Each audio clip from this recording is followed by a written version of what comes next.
welcome exceptional women to the Trailblazers Business Podcast for Women, your go-to spot to receive the real about being a boss. I am your host, Dr. Michelle S. Thomas, multiple minority business owner and proud founder CEO of the Exceptional Woman Enterprise.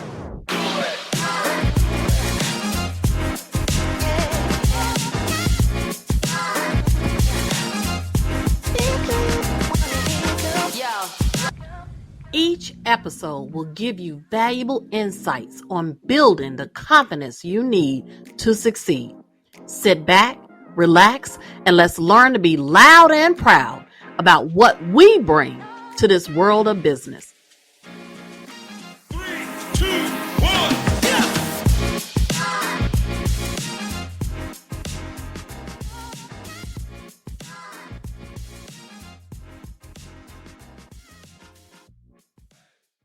Welcome back, everybody, to Trailblazers Business Podcast for Women. I'm your host, Dr. Michelle S. Thomas, and today we're going to talk about a topic that I kind of hear a lot, but we're just going to put a spin on it. Today's topic is It's Not Me, It's Them. So we're going to just kind of dive in and talk about you as a business owner, what you do when you have done everything and all the steps correctly, but the system around you is not working for you.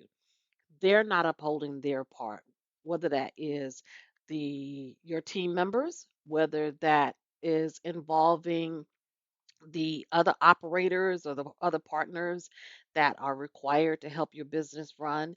Anyone that has been in the restaurant industry, especially post COVID, knows that they're not only just the restaurant industry, but retail and any type of commerce sales has struggled with the supply chain breakdown. So, what do you do when it's not you, it's them? How do you handle the stress and the strain of limited deliveries or out of products that you need to be able to maintain your daily operations? Or in my case, in the state of Georgia, there is a huge breakdown in the mail system here. Anyone who is in Georgia has heard the stories. It's been so bad that the governors are coming in and touring our mail facilities. And shame on me, or not. I mean, I don't watch a lot of news, so I didn't know. I wasn't aware. And it's now impacting my business entities, and it's quite frustrating because I did what I was supposed to do when we were relocating the office and moving everything into its new position and new place. And so I put in the change of address for all of my companies and made sure that not only I took it to the post office, but I put the note inside of the mailbox of where the mail is supposed to be forwarded to, et cetera, et cetera. And that was in the beginning of March. Well, we months later still have not received not one piece of mail, which in the businesses that I have, the entities that I have, every day there's something that's coming to one of those entities. My mailbox was always full every day. And these are things that we have to take action on. There are some of the entities that aren't on auto pay. So there are bills, there are monthly reports for our World Pay or our POS system so that we can keep up with what's happening with all of our revenue and do our end of the month reports. So there are things that aren't just regular mail that comes into my office, that my accounting department and my operations department and my sales department, they need these resources. And so I went to the post office and I'm still basically chasing my mail. But it got me thinking that it's not just the mail that impacts us on our day to day operational basis, right? So, how do you handle that? How do you handle if you have a breakdown in your supply chain and the very products that you need? Let's do take the restaurant industry because that's one of my businesses. So in our franchise, there's a certain menu items that we have that we get from US Foods. Some people use Cisco, they use all these different food delivery services, but everyone across the board is struggling with the same process. So if things like lettuce or tomatoes or any type of produce like that doesn't come in, my our managing owner can go and run across to Walmart or Restaurant Depot and source a lot of those missing items.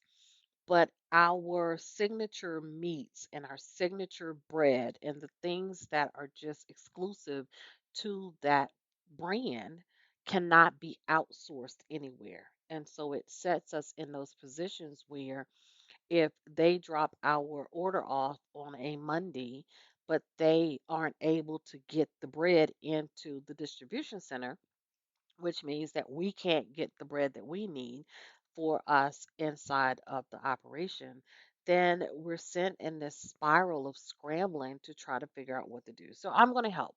I want to help you navigate through these breakdowns because they will happen even in the service business. If you do a podcast or if you deliver coaching and etc.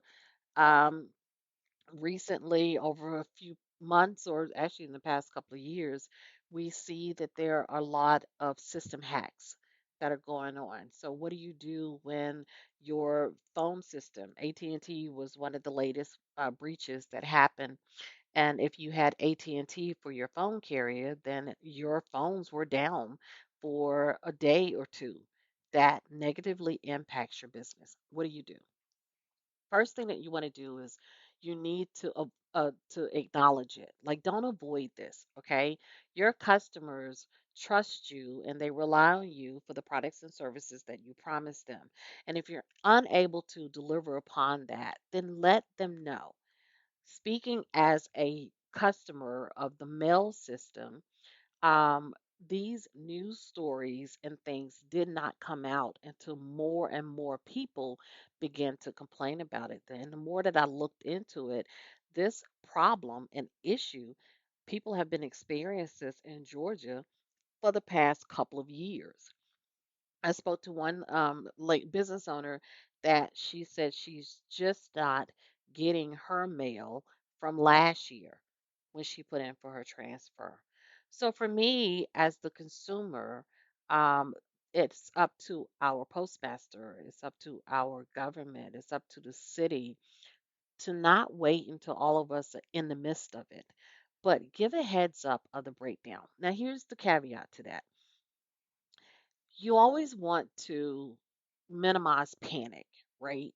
And you want to minimize the amount of extra phone calls and customer service breakdowns because your customers are in a panic. So there's a way that you can notify people or alert people of something that is out or an outage without creating that panic.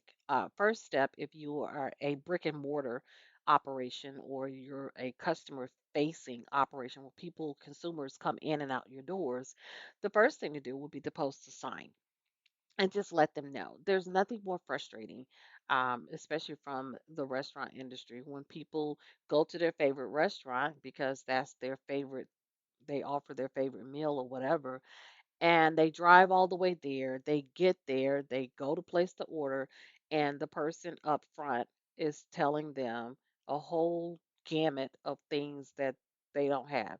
We don't have that today. We don't have that today. No, we don't have that today. We don't have that today. Well, all of that could be avoided if we just give proper notification, right?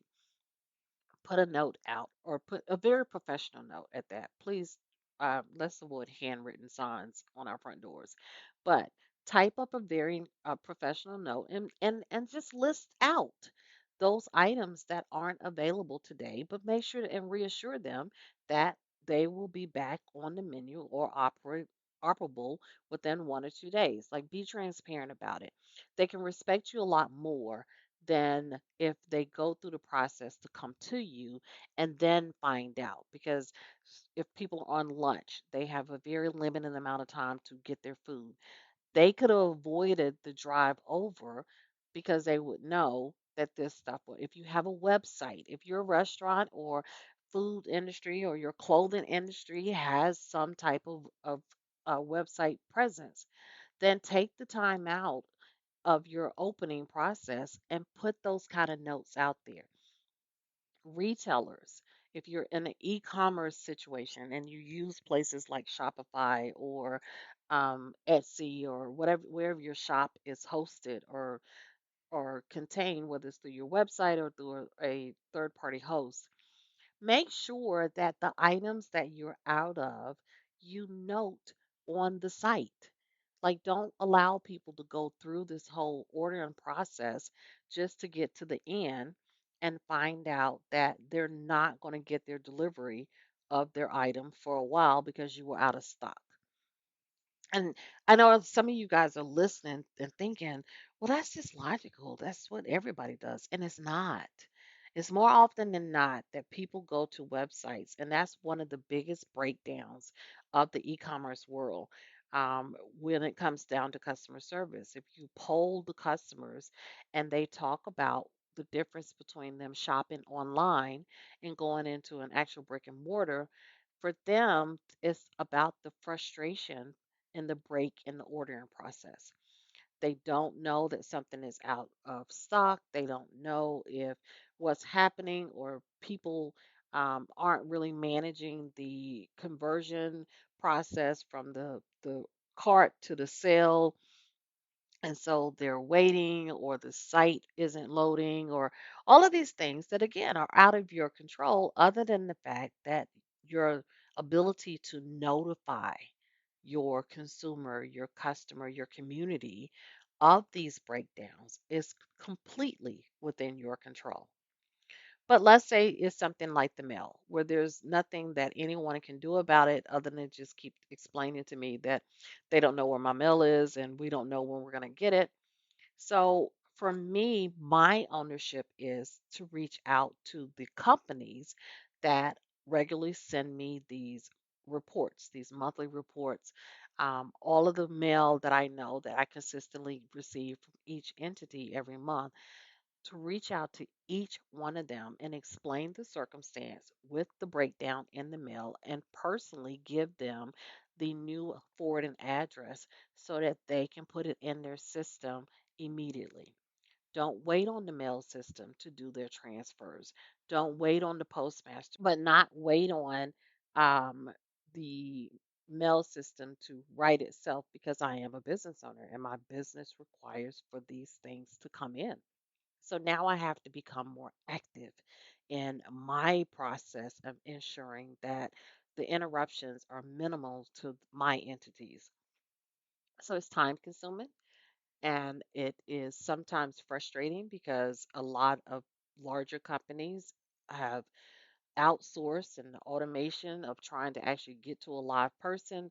This is not something that's on the 1 through 9 prompt system that they tell you to key. So it's I'm not trying to minimize the frustration whatsoever. I'm just trying to give you options of how you can not allow someone else's system breakdown or breakdown in processes to negatively impact your operation, because ultimately I am responsible for my operations, you're responsible for your operation, but these things are going to happen. What happens if you are a clothing manufacturer and they run out of the fabric that is your signature line? So, how do you handle that? Well, in manufacturing, if you are a product uh, business and you have a manufacturer that is the outsource to create your product, whatever that is, my suggestion would be to be very proactive before that breakdown and to make sure that you have at least three other manufacturers that can take over that process in the time of these gaps or outages. But you're very transparent with these manufacturers. You label them. So this is your primary manufacturer, this is your secondary manufacturer, and this is your backup plan. And they know that up front because then they can know how to hold inventory for your particular business. If you make all three of them feel like that they're all your primary source, when you're not ordering the bulk and the volume that they expect from their manufacturing business, it could break down that relationship. But you're very honest with them. And let's say your secondary is someone that you place an order with quarterly. They just know once a quarter you're going to bring a large order through them. And then the backup plan, let them know you are the ones that I need you to keep a minimal amount of inventory on site. But your backup manufacturer should be the one that can process things the quickest. Just FYI. That's the manufacturer that on a call can throw it into their processes and get you products quickly. Does that make sense? For restaurateurs, if you're going with the US Foods and the Gordon Foods and the Centoses and all these Cisco's or whoever you're using as far as your food purveyor, then it's smart to also get connected with local food sources.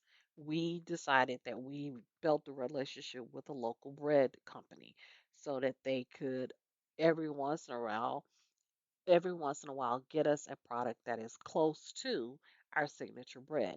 So in case US Foods is out or cannot get us that for that week, we still have something that we can give to our customers.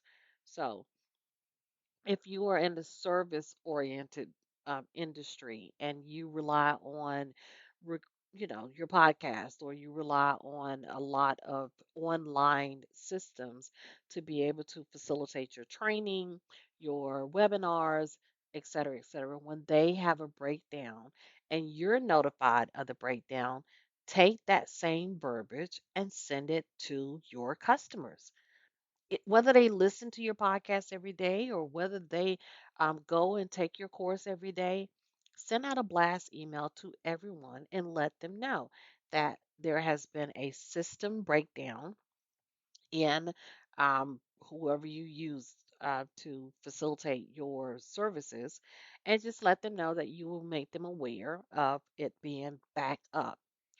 You guys, let me tell you, um, being in business today, there's so many resources and ways that you can remain connected with your community, with your customers, and your clients. So, in this day and time of the information highway and all of the cell phones and the data and everything that we can navigate, there shouldn't be a reason why a business owner is not keeping their customers and their consumers informed on these items. I think that a lot of times, because we are the owner, we get in our own frustrations that we forgot that we're the middleman. So someone has a system breakdown for us, and we spend so much time trying to fix and work on that breakdown so that we can get back up and running, that we tend to forget that there are other people that this directly affects. Speaking of other people that this directly affects, let's talk a little bit about your team members. Let's talk about if you are an entrepreneur and you have staff, whether it's contractors or actual employees, how do you handle when someone is not doing what they're supposed to do? And this is probably a more sensitive area for you than if your mail doesn't show up. You know what I mean? Because these are people that you know, these are people that you're relying on. Some of these people are the closest people to you, they're your confidant, they've helped you build your business. And what do you do when that person is letting you down? How do you handle that? In big business, there's the write up system and the point system and the ways that you move people through these disciplinary processes. But most entrepreneurs aren't in a position or not even have the time to take people through a 5-step disciplinary process. So how do you handle that? My advice is it's the same. And I apologize. Let me first apologize for the cell phone in the background that y'all keep hearing the beeping and the bleeping for. Um, I haven't turned the ringer off because I am actually looking for a very important message to come through. So I apologize for that unprofessionalism. But again, just letting you know that I hear it too. Anyway, back to your team. When you have someone that you have become close to and you care about, and y'all get to know each other, and then for whatever reason, there is a breakdown in the delivery of their work or the quality of their work to you, as that owner, you have to act upon it. It doesn't feel good. It's not going to make you happy. It leaves a huge deficit in your operation, but you cannot just continue to overlook it. Several reasons why. One, your funding and your finances are very limited.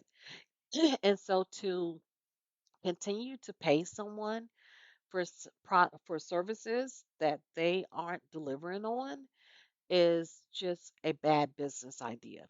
Whether you like them or love them as family members or whoever this person is, that's one thing. But this is business.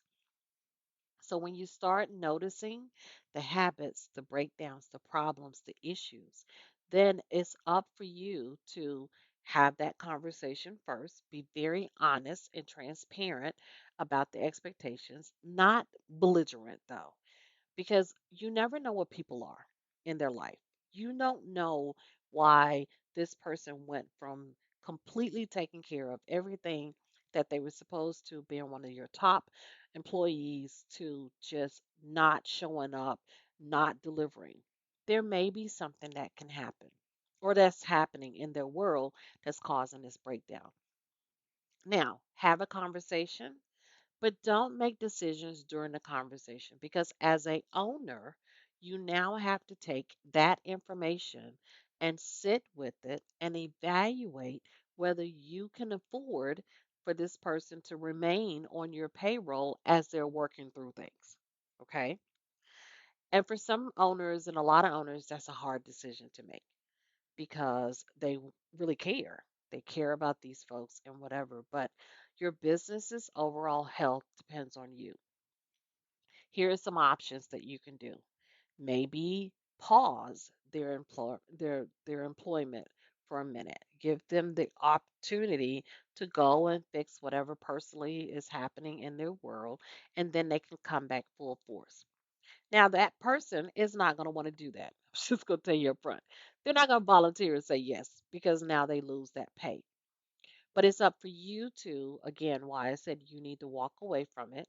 Sit down if you have a accountant or controller, or like really work these numbers out. Don't lead with emotions first, ladies. Don't go with the feelings first, because your business could very well suffer for an emotional decision. But sit down, figure out where your finances are, look at the impact of that person's payroll on your operation, and then make that decision on what you can afford to do. Because ultimately, it's up to you on how you want to navigate this process.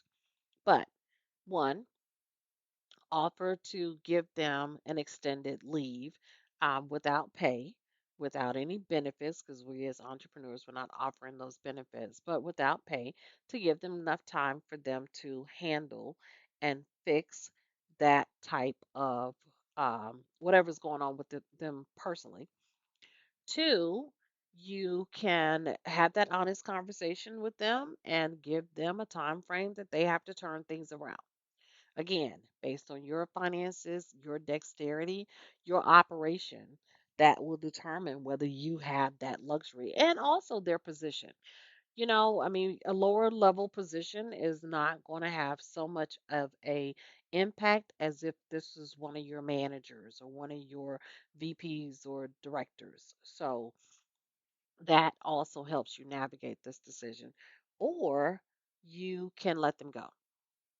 And either way, whatever your decision is, you have to have a plan for that spot before you make any decision. You have to figure out who takes over those duties. How do you keep business going in the process of letting someone else go?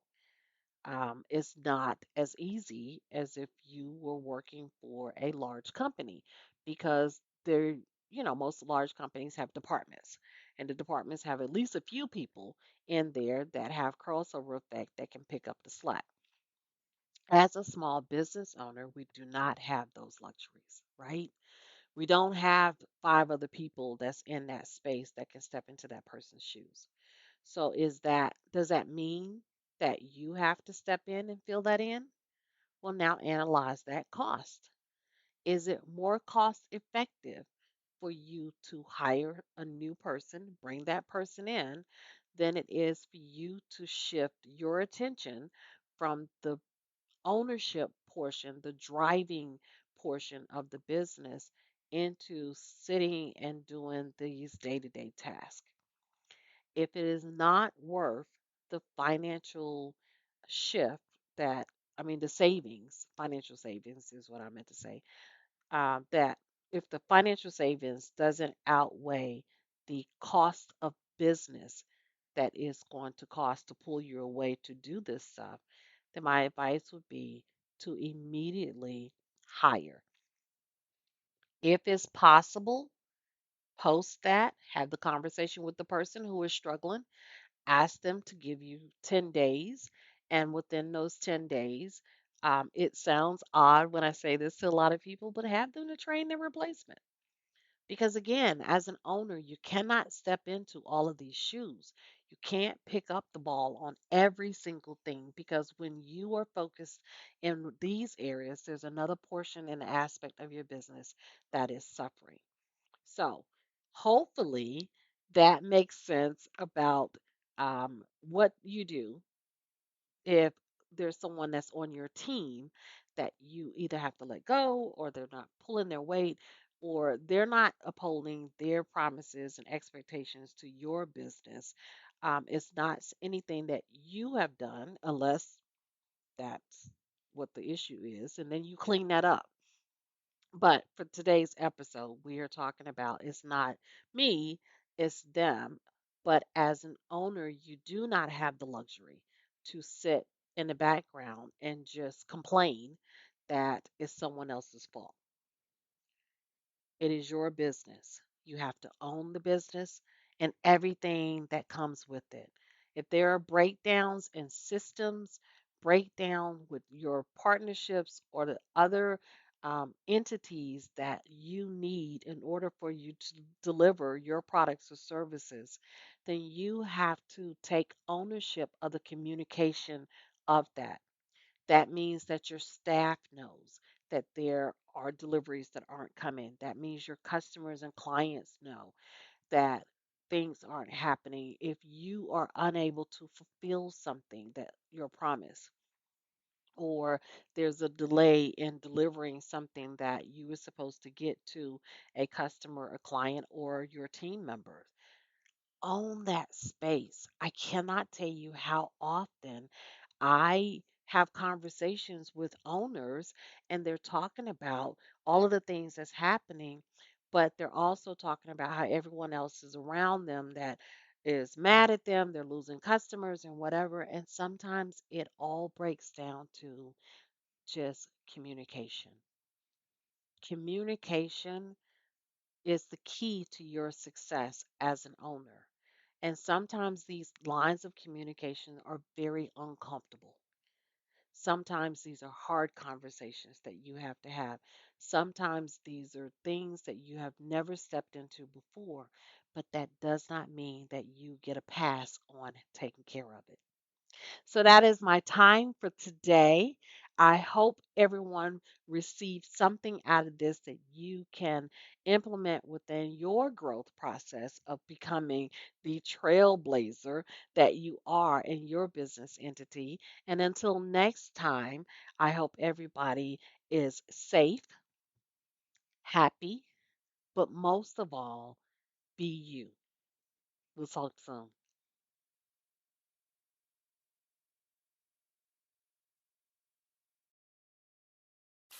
Thanks for tuning in to another amazing episode of the Trailblazers Business Podcast for Women. Until next time, remember, be inspirational, be legendary, but most of all, be exceptionally you.